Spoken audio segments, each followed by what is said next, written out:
내 돈 4천이 안 되는 돈으로 매독 차익은 4천 정도 생기는 거죠.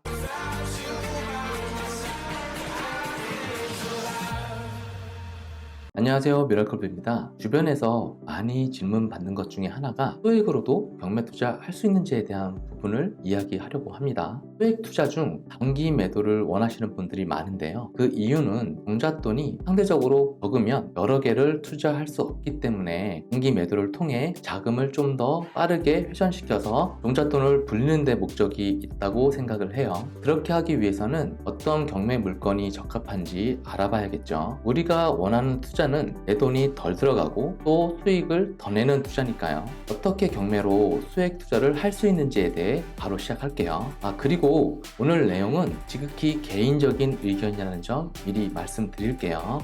단기 매도로 투자를 하기 위해서는 세 가지 조건을 생각해 볼 수 있어요. 먼저 첫 번째 조건은 내 종잣돈은 약 3천에서 4천 정도로 생각해 볼 수 있죠. 물론 소액의 기준이 개인마다 다르긴 하지만 저는 일단 3천에서 4천 정도로 잡았습니다. 감정가 2억 밑으로 물건을 검색을 하고 한번 유찰되면 30% 차감이 되니까 3천에서 4천 정도면 크게 무리는 없을 것 같아요. 만약에 더 적다면 그거에 맞게 감정가를 낮게 설정을 해서 찾아보시면 되겠죠. 예를 들어 종잣돈이 1,000만 원이라면 감정가 조건을 최대 8천만 원 정도로 하고 한번 유찰이 되면 약 5천만 원대로 떨어지게 되니까 그 금액 정도 선에서 낙찰을 받을 수 있는 물건으로 접근을 하면 가능할 것 같아요. 그리고 두 번째는 단기로 매도할 때 가장 고민이 되는 게 양도세죠. 지금은 2024년 5월까지 양도세 한시 배제가 되기 때문에 단기 매도를 해도 중과를 피할 수 있어요. 그 전에는 1년 내 매도를 하면 77%, 2년 내 매도를 하면 66%. 그러니까 이 과세 때문에 경매 투자하시는 분들도 적극적으로 투자를 못했잖아요.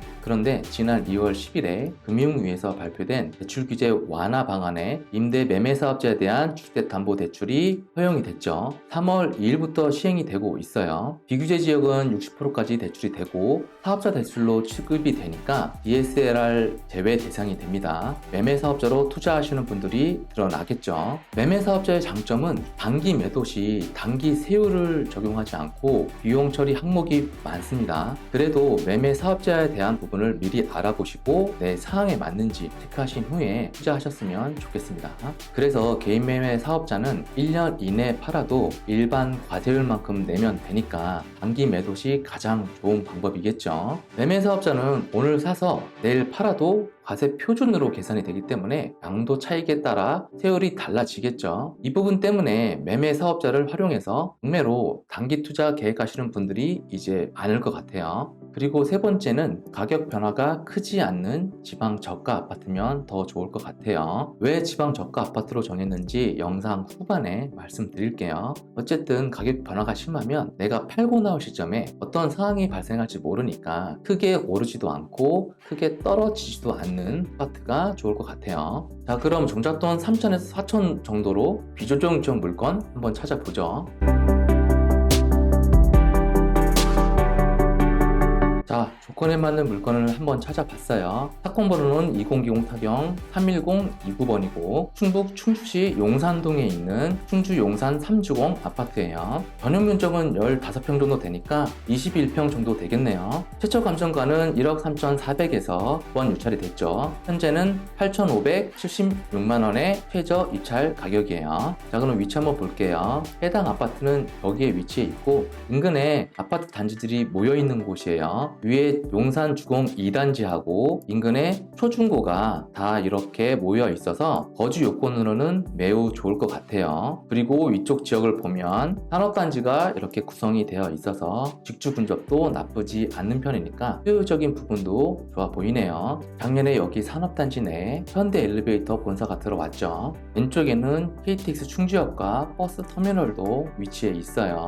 세대수는 총 980세대고 9개 동으로 구성되어 있고 방 2개, 화장실 1개로 구성되어 있는 21평형 아파트예요. 이 아파트 시세 한번 알아보죠. 먼저 KB 시세 알아볼게요. 일반 매매가가 1억 3,900만원이네요. 이 아파트는 15층 중에 6층이니까 일반가로 봐도 되겠죠. 전세 일반가는 1억 1,500이고요. 월세는 1000에 45로 확인이 되죠. 그럼 최근 실거래 내역도 봐야겠죠. 최근 4월에 실거래된 내역을 금액을 보면 1억 2,500만원, 1억 4,200만원의 거래가 됐고 11층, 14층이네요. 경매 물건은 B타입이죠. 21평은 최근에 평균 1억 2천에서 1억 4천 정도 거래가 되고 있고 작년 9월에는 1억 5천 7백까지도 거래가 됐네요. 최저가 기준으로 보면 19년도 때 가격까지 떨어진 것 같아요. 그래도 최근 2, 3년 동안 거래도 꾸준히 되고 있고 가격이 크게 오르지도 않고 크게 또 내려가지도 않았죠. 그럼 전세도 봐야겠죠. 실거주로 접근하시는 분들도 있겠지만 투자로 접근하는 분들도 있으니까요. 전세나 월세를 얼마에 맞추느냐에 내 투자금이 어느 정도 들어갈지 답이 나오겠죠. 최근 4월에 9천만 원이 1층에 거래가 됐고 8,500도 15층이 거래가 된 게 있어요. 1억 2천, 8천, 1억 1천, 1억 2천, 8천, 9천에서 1억 초반까지 전세 거래가 되고 있는 걸로 확인이 돼요. 내부 상태나 소유자의 상황에 따라 다를 수도 있겠죠. 이 부분은 추가 조사를 통해 현재 전세가를 정확하게 파악을 해보셔야 됩니다. 월세는 보통 1000에 45 정도로 계속 거래가 맞춰지고 있는 걸로 보여요. 자, 그럼 지금 나온 매물 물건도 볼게요. 5층과 10층이 1억 3,500으로 가장 저렴한 물건이고 올수리가 1년 정도 된 게 1억 4,500으로 가장 높게 나와 있네요. 그리고 B타입은 현재 전세 매물이 없지만 A타입은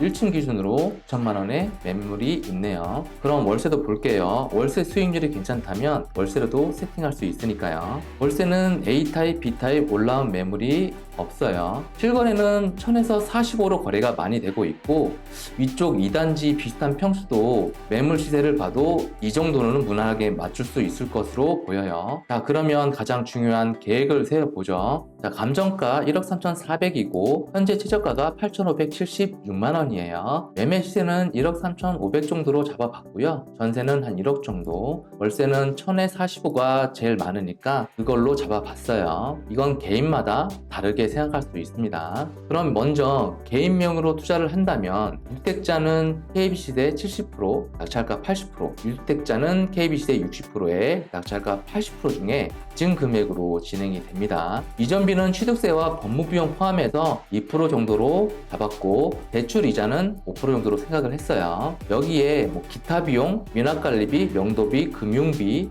수리비는 다 제외를 했습니다. 그럼 최저가 기준으로 입찰을 했을 때 이전비는 172만원 정도가 나오고 대출은 6,860만원 정도가 나와요. 한 달 이자는 29만원 정도 되겠네요. 그러면 내 돈이 1,900 정도 들어가는 거죠. 만약에 월세로 세팅한다면 보증금 1,000만원을 받으니까 약 900만원 정도가 들어가서 월 수익은 16만원 정도가 나오죠. 연수익률이 22% 정도 되는 거예요. 물론 여기에 기타 비용들이 들어가면 투자금은 좀 더 올라가고 수익률은 좀 더 떨어지겠죠. 그럼 매매 사업자를 이용했을 때를 보죠. 비규제 지역 대출이 60%까지 진행이 되죠. 그러면 대출이 5,140만원 정도가 나오고 투자금은 3,600만원 정도가 필요하겠네요. 월 이자는 21만원 정도가 나오고요. 개인 명의와 매매 사업자로 진행했을 때 들어가는 투자금이 다르니까 참고하세요. 그럼 최저가 수준 8,600만원으로 낙찰을 받았을 때 개인으로 단기 매도를 1년 이내에 하면 양도세가 45% 계산이 돼서 총 2,200만원 정도가 되겠네요. 내 투자금이 2,000 정도 들어가고 6개월 정도 걸려서 2,500 수익이 나면 그래도 괜찮죠. 여기에 이자 비용, 명도비, 수리비는 따로 생각을 하셔야 돼요.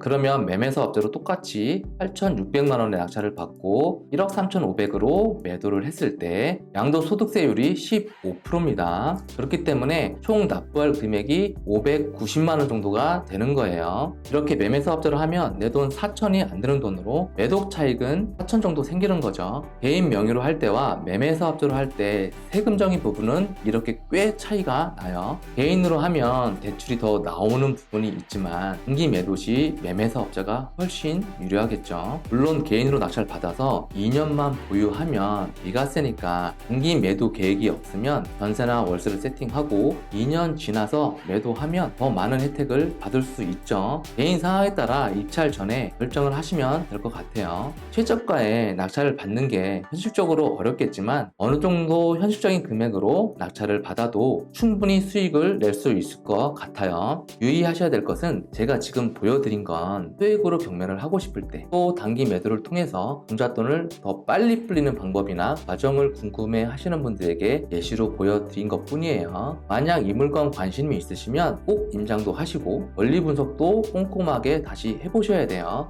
그리고 대출도 미리 체크하셔서 자금 계획을 잘 세우셔야 합니다. 저는 현장을 가보지 못했습니다. 그리고 마지막으로 단기 투자 시 우리가 봐야 될 지역은 간단합니다. 특별시는 서울, 광역시는 부산, 인천, 대구, 대전, 광주, 울산이고요. 특별자치시는 세종이에요. 특별자치도는 제주도겠죠. 이 지역을 제외한 지역에 위치한 공시가 3억 이하 주택은 지방 저가주택이라고 합니다. 지방 저가주택은 공시가격 3억 이하 주택이고 투기를 위한 부동산으로 보는 게 어렵다고 생각을 하기 때문에 세금 중과에서 배제가 돼요. 그리고 내가 주택이 한 개 있다고 하더라도 지방 저가주택을 취득을 하면 주택세에서 배제를 해주니까 내가 서울에 집이 있고 지방 저가주택을 하나 더 취득을 하더라도 2주택자가 아닌 1주택으로 본다는 의미죠. 자, 그럼 오늘 한 줄 요약해 볼게요. 세금하고 대출은 꼭 전문가와 상담하시고 계획을 세우세요. 저는 세금, 대출 전문가가 아닙니다. 오늘 영상은 여기까지 할게요. 영상 시청해 주셔서 감사합니다. 다음 영상으로 또 뵙겠습니다.